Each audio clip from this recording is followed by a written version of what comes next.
Desierto, Medio Oriente. Sin duda que es uno de los lugares más inhóspitos para el ser humano. Sin embargo, hace más de 5000 años aquí comenzaba a gestarse una comunidad. Tanto tiempo después, ese pequeño pueblo se transformó en un país. ¿Qué sabemos de ese país llamado Israel? Aparte de integrar esta región desértica, es lo que voy a tratar de mostrarles en los próximos minutos.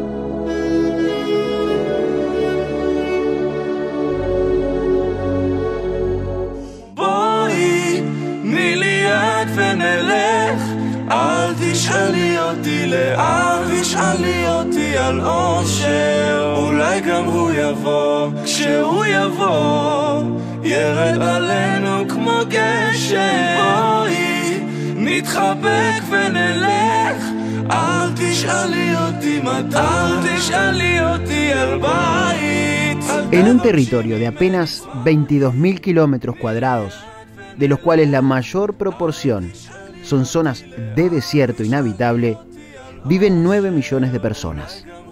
En un estado de democracia, con un primer ministro como autoridad principal del gobierno y un parlamento que representa mayoría y minoría de la sociedad. Israel es un estado desde 1948, cuando Naciones Unidas determinó que la zona que hoy ocupa sea su territorio soberano. Jerusalén es la capital. Podría decirse que por historia y sitios religiosos es la ciudad más importante del país, aunque la eterna disputa de una porción de ese municipio hizo que el centro económico de Israel se desarrollara en la ciudad de Tel Aviv.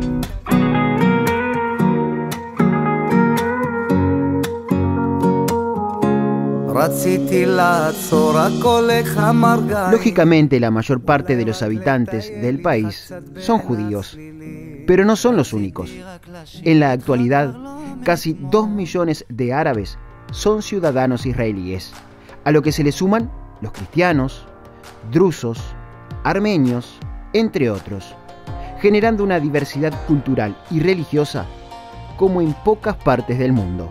Basta con caminar por cualquier calle o visitar cualquier espacio público para confirmar la variedad de culturas que interactúan en el mismo lugar. Uno podría suponer que 9 millones de personas en una superficie tan pequeña viven amontonadas, pero no es así. Independientemente de lo congestionado del tráfico, como en cualquier parte del mundo, la vida es normal. Lo que no es tan normal es que en un territorio tan chico haya tanta diversidad de paisajes y clima. Mientras que en la zona de los Altos del Golán, en el límite con Siria, hay picos montañosos nevados. A 400 kilómetros, en el Mar Rojo, encontramos que hay desierto con temperaturas que rondan los 40 grados Celsius. Entre medio de esos extremos hay de todo: zonas áridas y tierras fértiles. En algunos casos fértiles por la rareza de la madre naturaleza y en otros por el ingenio para optimizar el agua de una sociedad que ha tenido desde siempre la premisa de optimizar al máximo el recurso hídrico en un lugar con muy escasas precipitaciones y en algunas regiones nulas.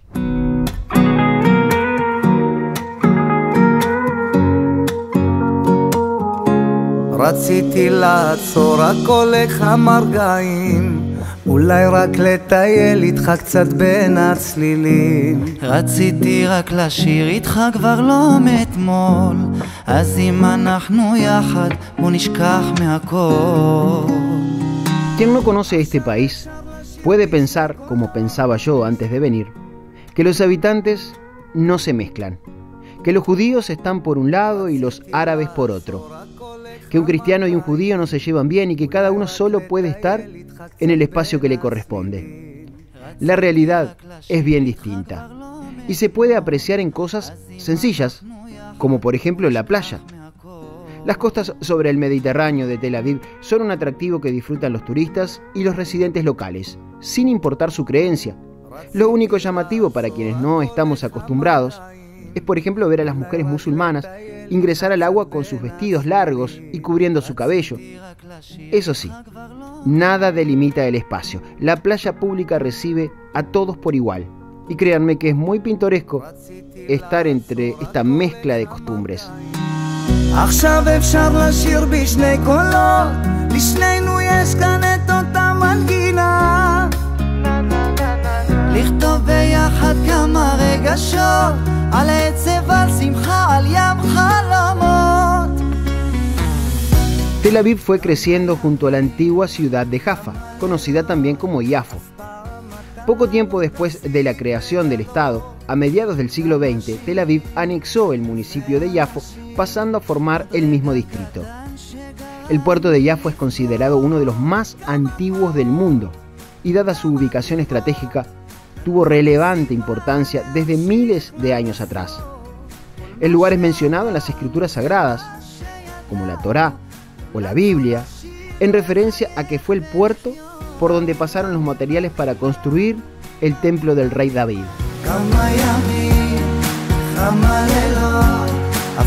En lo que sería la entrada al barrio, se destacan varios monumentos como la Torre del Reloj, construida en tiempos del dominio otomano. Los cañones en uno de los puntos altos del barrio antiguo recuerdan las innumerables batallas que se sucedieron a lo largo de los siglos en esa región. La iglesia de San Pedro, custodiada por la orden franciscana, tiene la importancia de estar en el lugar donde vivió transitoriamente uno de los discípulos de Jesús, que hoy da nombre al templo. Sus calles, su arquitectura, su aspecto, hacen de Yafo un lugar escogido por muchas parejas de recién casados para realizar las tradicionales fotografías de matrimonio.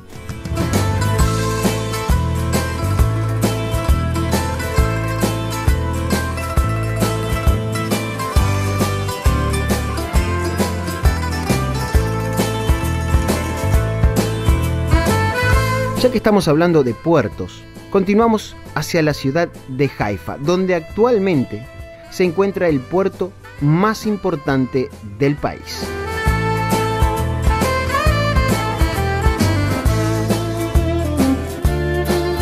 Haifa está situada en la colina del Monte del Carmel, a 90 kilómetros de Tel Aviv, comercialmente muy destacada y también por sus universidades. Como en gran parte del territorio de Israel, el Monte del Carmel tiene su importancia religiosa.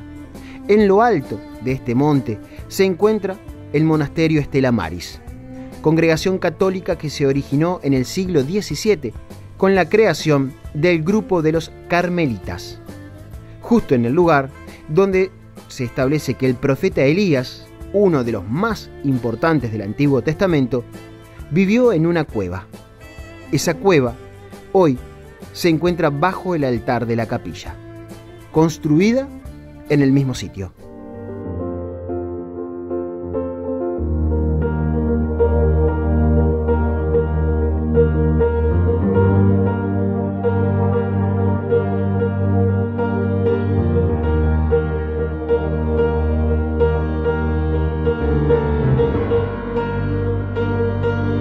Dentro del casco urbano de Haifa hay un lugar destacado por lo pintoresco, los jardines del Bahá'í. Y aunque la religión a la que pertenece no es de las más populares, el paseo es una cita obligada para los turistas. El Centro Mundial Bahá'í es el lugar más importante de esta religión, siendo el santuario del Baal y los jardines circundantes un valioso patrimonio que trasciende lo estrictamente religioso.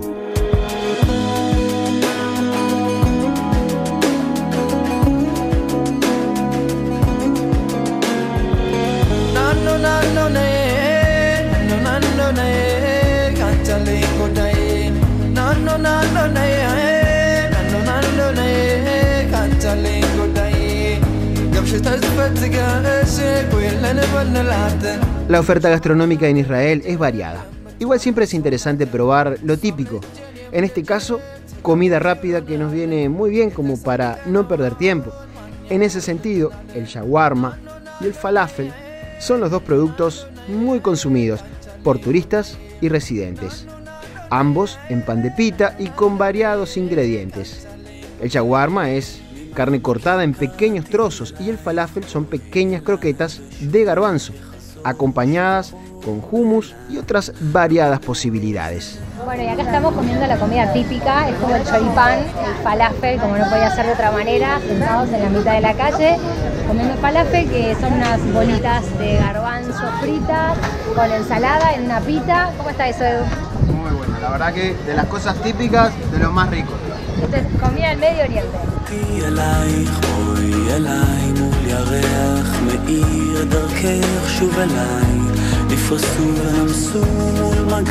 Una de las ideas de este programa es mostrarles algunos de los sitios destacados en materia de paisajes en Israel.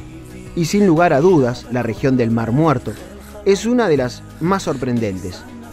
Lo interesante es que para llegar a este mar tan particular, debemos descender cientos de metros por debajo del nivel del mar. Bueno, seguimos camino al Mar Muerto y en este lugar encontramos una referencia interesante del porqué de lo que vamos a ver a continuación. Donde estamos, el nivel del mar. Sin embargo, para llegar al Mar Muerto vamos a seguir descendiendo más de 400 metros todavía. Eso marca a las claras lo que es ese espacio geográfico y el porqué también de las características del Mar Muerto.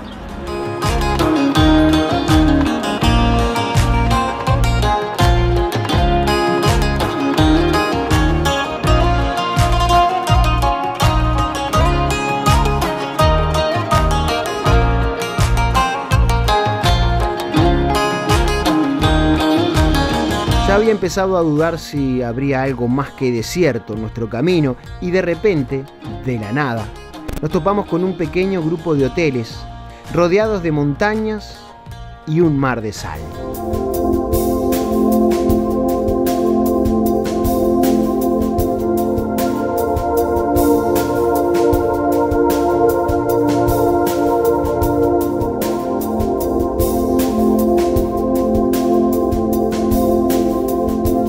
Este es el Mar Muerto, originalmente llamado Mar Salado. La salinidad es 9 veces superior a la de los océanos. Eso genera que cualquiera que ingrese al agua pueda flotar sin el más mínimo esfuerzo. Cuesta explicar con palabras la sensación. Físicamente el agua, además de sal, tiene una cantidad de minerales. Se la siente en la piel como algo aceitosa. En el fondo no hay arena. Hay sal. Es tanto el nivel de salinidad que ésta ya no se disuelve en el agua. Sencillamente se va acumulando en el fondo.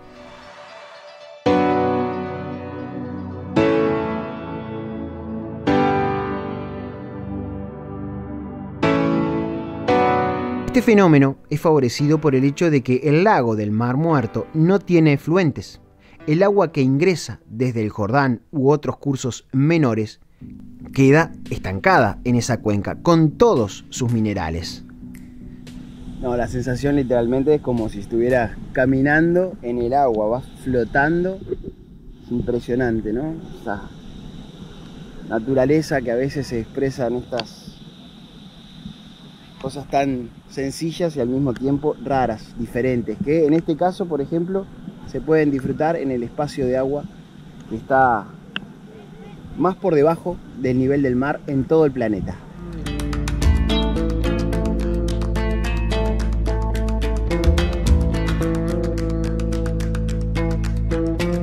Las infraestructuras hoteleras que vemos aquí son de los complejos turísticos que pretenden facilitar el disfrute a los turistas en un lugar en el que la mayor parte del año la temperatura del agua es superior a los 25 grados y en verano afuera la temperatura supera ampliamente los 40. Una foto clásica y tradicional aquí es sentarse en el agua y mientras se está flotando tomar un periódico local para graficar la experiencia de estar flotando sin ningún esfuerzo.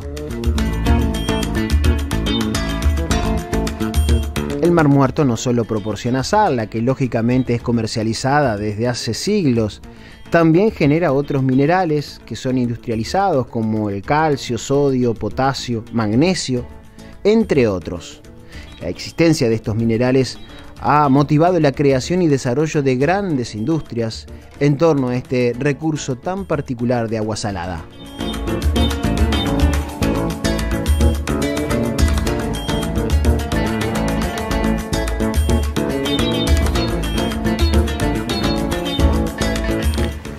Bueno, y acá compramos un barro con minerales típico del Mar Muerto. No podríamos irnos de este lugar sin ponernos ese barro en el cuerpo y bueno, meternos en el Mar Muerto, que es una de las cosas típicas que se hacen acá porque tiene muchas propiedades. Dicen que del ridículo no se vuelve, así que si me buscan ya saben dónde encontrarme.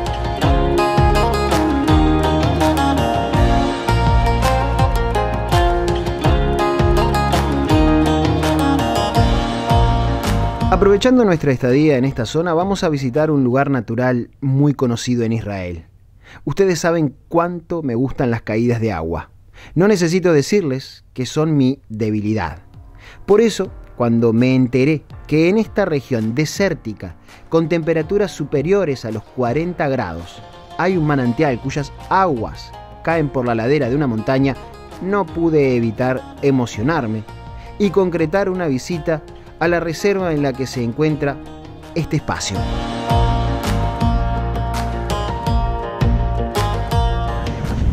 לחצי שעה הליכה, כאילו. הכל בהליכה איטית שעה, אבל יש עוד, אפשר לעלות למעלה, מאוד מאוד יפה ושקט פה, זה 3 עד 4 שעות. 3 עד 4 שעות הליכה. פה. כן. Le está diciendo que es lejísimo, que hay que caminar mucho. Sí. Entendí todo.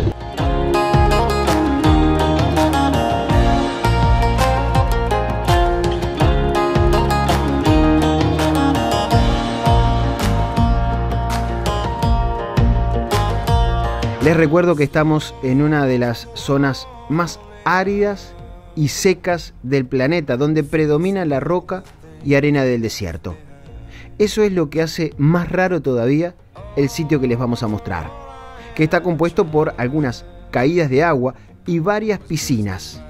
Claro, para llegar al agua hay que caminar un rato, y pese a que llegamos temprano a esta reserva, el termómetro en las primeras horas de la mañana ya supera los 35 grados.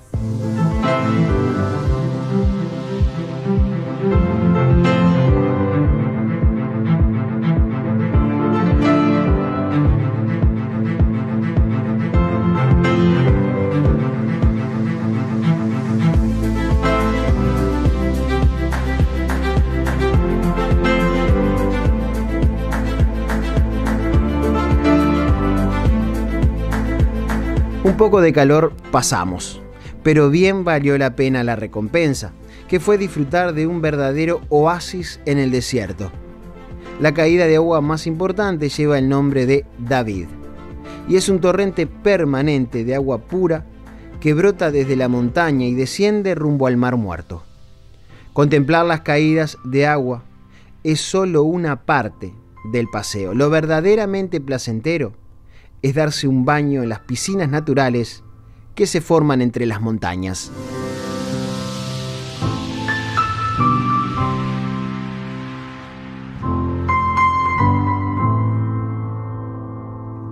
La verdad que cuando íbamos por la mitad de la subida dudé si seguía o daba vuelta, pero valió la pena. Divino, está divina el agua, fresquita.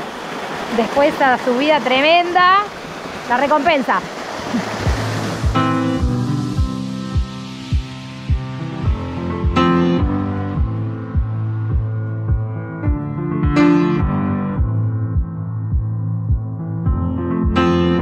La naturaleza aquí parece no haberse guardado nada. tanto en lo que está a nuestra simple vista como algunas cosas ocultas, sitios que se encuentran bajo la superficie de la corteza terrestre. Lo que les mostramos ahora es otro patrimonio geográfico de Israel: las cuevas de estalactitas y estalagmitas, que están dentro de otra reserva nacional, encontrada por error mientras se trabajaba en una cantera que funciona en la zona. Esta cueva se recorre exclusivamente con un guía del parque para asegurarse que nadie pueda deteriorar las formaciones naturales o se salga del sendero delimitado. La cueva no es de las más grandes, pero sí es una de las que reúne mayor cantidad de formaciones en una cavidad natural. Durante mucho tiempo la naturaleza ha trabajado creando a través de filtraciones de agua cargadas de minerales para ir generando gota a gota formas increíbles. La explicación previa y la iluminación de la cueva le dan al paseo un marco muy especial, disfrutado por personas de todas las edades.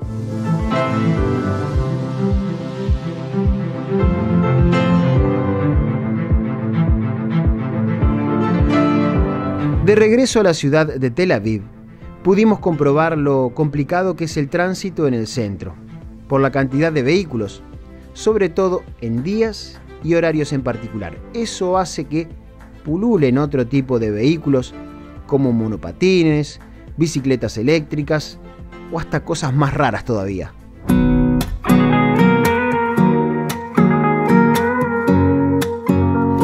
Skate, monopatín, bicicleta con motor, una rueda, no sé cómo explicarle a eso, no sé, todos los medios de transporte son válidos, que no sea un auto, por supuesto, porque el tráfico es imposible en esta ciudad.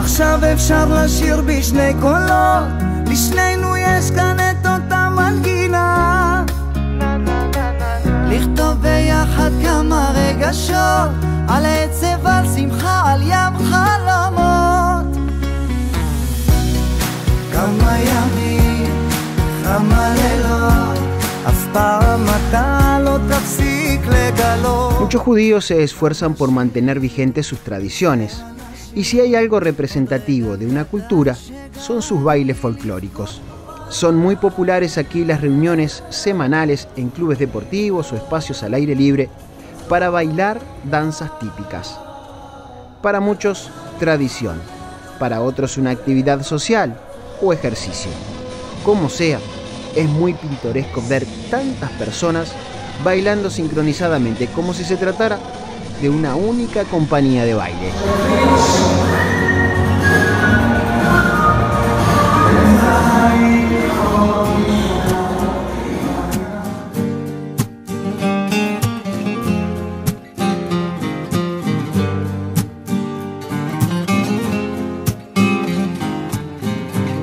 El origen de Israel como Estado estuvo marcado por una fuerte enemistad con el resto de los países de la región, principalmente con los fronterizos. Eso hizo que el país y sus habitantes desarrollaran una capacidad de autoabastecimiento en todo sentido. A diferencia de lo que ocurre en otras partes, Israel no contaba con el apoyo de quienes lo rodeaban, más bien todo lo contrario. Eso explica por qué la sociedad israelí es una de las más desarrolladas, con una envidiable capacidad de crear todo tipo de inventos que facilitan la vida de sus habitantes. Inventos que, dada su importancia, rápidamente se extendieron al resto del mundo. Yo ignoraba que los microprocesadores eran un invento israelí, o el riego por goteo, o los paneles solares, o el puerto USB de las computadoras, o las microtarjetas de memoria. Estoy seguro que se sorprenderían como nosotros al conocer todo lo que usamos cotidianamente creado en Israel. Y en realidad la historia de este país es una historia de una nación startup, porque cuando la gente, si bien el pueblo judío vive en la tierra de Israel desde antaño, lo que sucede es que los romanos destruyen el segundo templo de Jerusalén y los judíos se dispersan por más de 70 naciones en todas partes del mundo. Y al dispersarse había un anhelo durante más de 1800 años, casi 2000 años, de volver a la tierra de Israel. Y por poner un año, en el año 1882, por intermedio de un movimiento político llamado el sionismo, que tenía un montón de vertientes, algunas más religiosas, otras más seculares, más laicas, más espirituales, comienzan a volver en 6 grandes olas emigratorias a la tierra de Israel, del 1882 hasta la independencia del Estado de Israel moderno, 1948. Y cuando los tipos llegan a este lugar, acá Tel Aviv, y lo que ven acá es un arenero, y ven 65% de desierto, y ven en el noreste de Israel, ven pantanos que había que disecar. Ellos dicen, algunos eran creyentes, otros no, dicen Dios, o dicen, pucha, ¿esta es la tierra prometida? Por esto estuvimos 1800 años deseando volver, deseando llegar acá. Acá no hay nada, no tenés un mercado regional para la exportación, no tenés ningún tipo de recurso natural, tenés mucha piedra, tenés poca agua, sos el único cachito de tierra acá en el Medio Oriente que no tenés ni siquiera petróleo. Y muchos de ellos se pararon y se fueron. Y otros dijeron lo mismo, descriptivamente vieron lo mismo, pero dijeron, por eso mismo, vamos a ser socios en la creación de todo esto y vamos a desarrollar una economía basada en el conocimiento.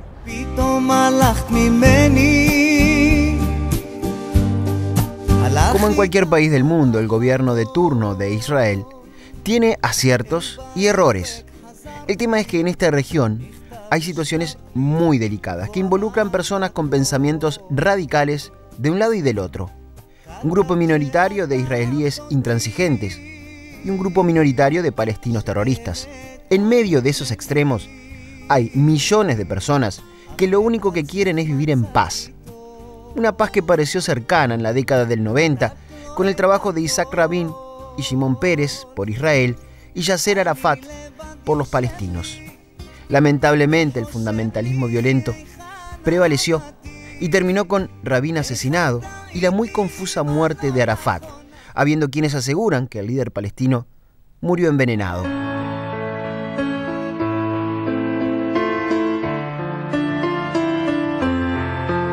No es nuestro objetivo en este caso profundizar en un tema muy complejo y delicado. No vinimos hasta aquí para hablarles de los malos que hay en ambos bandos, sino todo lo contrario. Preferimos mostrarles los esfuerzos para que seres humanos vivan en la paz que todos merecemos. Por eso fue ineludible visitar el Centro por la Paz Shimon Peres, un lugar bajo los ideales que el Premio Nobel de la Paz dejó como legado. Una organización que trabaja ayudando a personas sin importar su nacionalidad.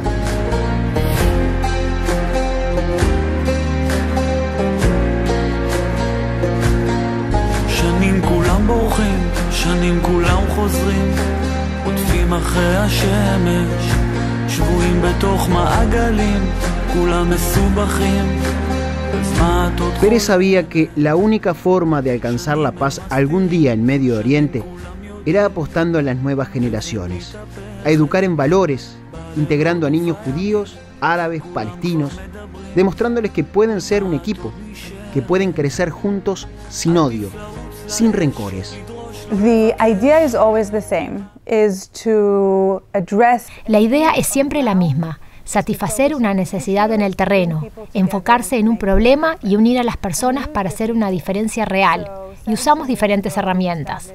Por ejemplo, hace 17 años establecimos el programa El Deporte al Servicio de la Paz. Fue el primer programa en la región que utilizaba el fútbol como una herramienta para enseñar y educar por la paz. Creamos equipos de fútbol mixtos con palestinos e israelíes, árabes e israelíes, donde los niños jugaban juntos, con el mismo uniforme y sin árbitro. Entonces, cualquier problema que surgiera en el partido, ellos tendrían que solucionarlo. Teníamos muchísimos grupos diferentes en toda la región. Por otro lado, hemos estado trabajando para capacitar médicos palestinos en hospitales israelíes, lo cual facilite que exista un sistema médico palestino que crezca y se expanda, y también crear vínculos profesionales y personales, por lo que hemos capacitado a 260 médicos hasta hoy, y tenemos alrededor de 70 médicos en formación en hospitales de Israel en este momento. El 90% regresa al sistema de atención de salud pública de Palestina, por lo que sabemos que realmente se logra una diferencia. No hay fuga de cerebros, no hay salidas al extranjero, y sí se está causando un impacto positivo en su comunidad. 20 de los graduados ya son jefes de hospitales o jefes de departamentos y están cambiando la cultura en estos lugares, logrando realmente marcar una diferencia. Y ahora están entrenando y asesorando a las generaciones más jóvenes. La mayoría de ellos siguen en contacto profesional con sus mentores israelíes y los otros miembros del equipo o las familias de los pacientes ven esta interacción. Así que esta es la forma que percibimos nuestro programa y exploramos cómo podemos evaluar su impacto.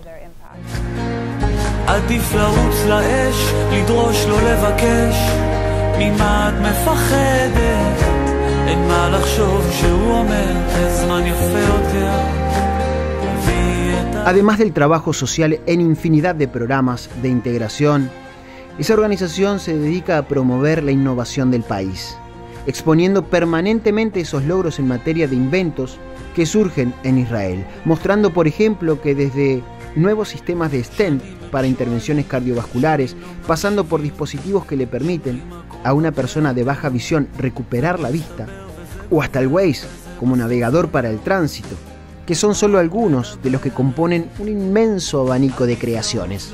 In 2014, when President Peres finished his presidency, en el 2014, cuando el presidente Shimon Peres finalizó su presidencia, retornó a esta organización sin fines de lucro que había establecido años atrás. De hecho, estamos sentados en su oficina y recibió información actualizada sobre las actividades y los nuevos proyectos que continúa impulsando. Todas nuestras actividades se realizan en escuelas, comunidades, hospitales o campos de fútbol, y estaba este hermoso edificio. Y la necesidad era de que todos conocieran esta Startup Nation, nación emprendedora. Peres estaba muy orgulloso de la innovación israelí, de la tecnología israelí, pero no había ningún lugar para ir a ver la historia, por lo que dijo: tomemos el edificio, tomemos esta oportunidad y vinculémoslos. Y obsequiemos esto al Estado de Israel y establezcamos el Centro de Innovación Israelí dentro del edificio. Es un recorrido que cuenta la historia sobre la innovación israelí, una oportunidad para que jóvenes y adultos, israelíes y no israelíes, sepan cómo se ha logrado la innovación en el país, enfocándonos en cómo la innovación está cambiando el mundo para mejor. Porque para el expresidente Peres y para nosotros, el punto no es el resultado de la tecnología, sino la forma en que se está cambiando el mundo.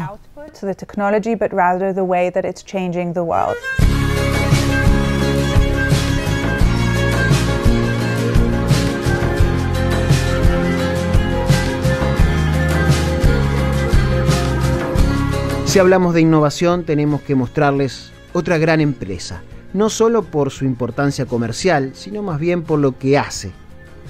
Watergem es una compañía que produce agua del aire.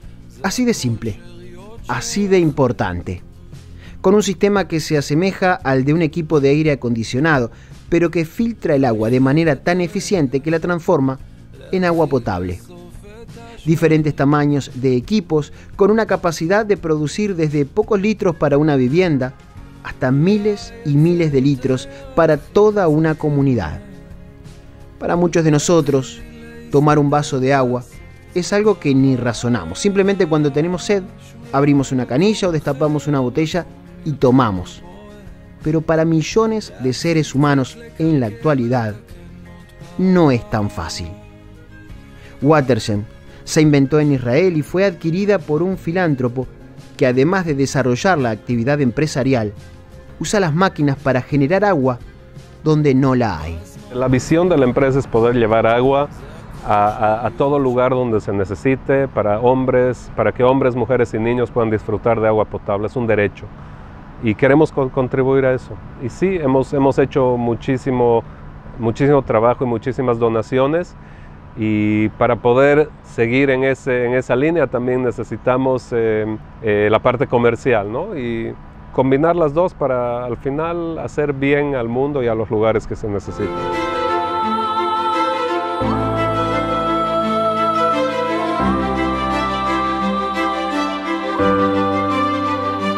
Yo creo que una de las razones principales por la que el país saca todos esos inventos a la luz es porque a la gente no le importa fracasar y la gente recibe muy bien el fracaso. Entonces se animan y tratan, y si no les va bien, implementan las cosas aprendidas en el siguiente proyecto. Es más, los fondos de inversión, cuando entrevistan a startups, les preguntan cuántas veces has fallado, en cuántos proyectos has fallado. Y cuando la respuesta es en ninguno, esa es una bandera roja que es como que los alerta, porque puede ser que, o sea, mientras uno más falla, aprende más. Y la gente lo recibe con los brazos abiertos. Yo creo que eso es lo que impulsa y motiva a la gente a tratar nuevas cosas hasta que salen las cosas que conocemos hoy en día.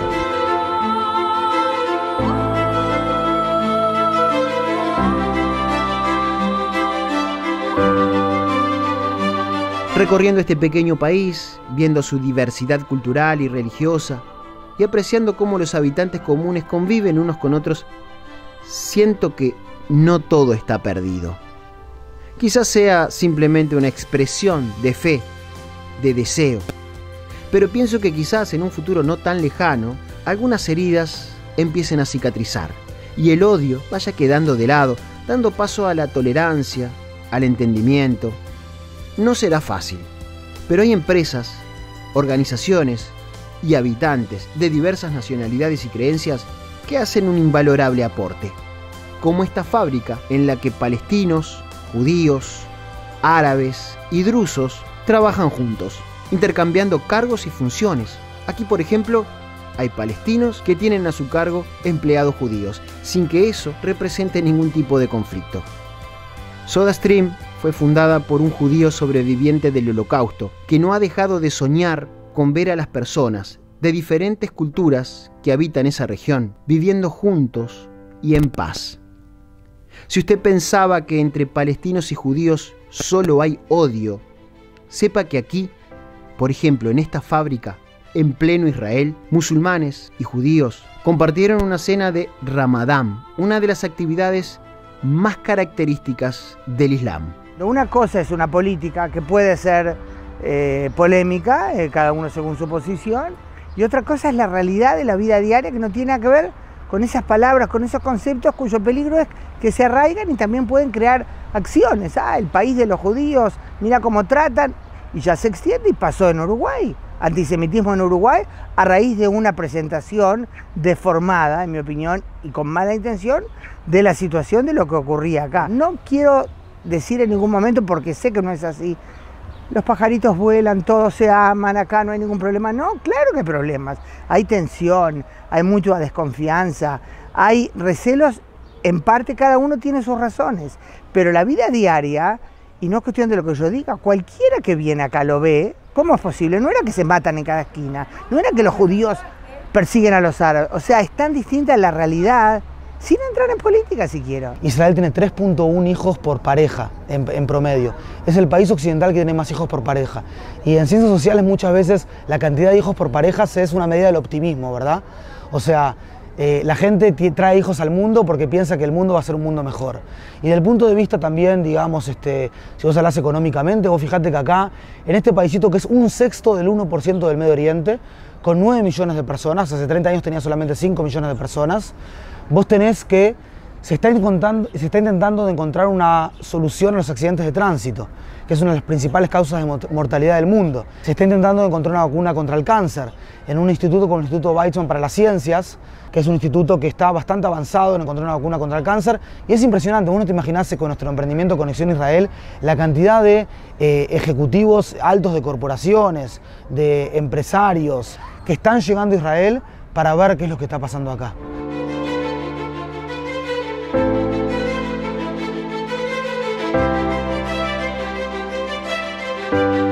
Según los libros sagrados, hace unos cuantos años, algo así como 5000 y pico, Dios entabló contacto con el humano. Según esas escrituras, el Creador eligió la tierra para su pueblo y envió a aquellos hombres y mujeres para que poblaran el lugar. Como humano, no tengo la capacidad de saber los propósitos de Dios, pero da la impresión que algo no salió bien. Y 5 milenios después, esa tierra sigue en disputa. Resulta esperanzador saber que además de atentados, fuego cruzado y muerte, muchas personas, al igual que nosotros, creen que es posible que la gente, sin importar su raza, credo o nacionalidad, un día pueda vivir en paz en la tierra prometida.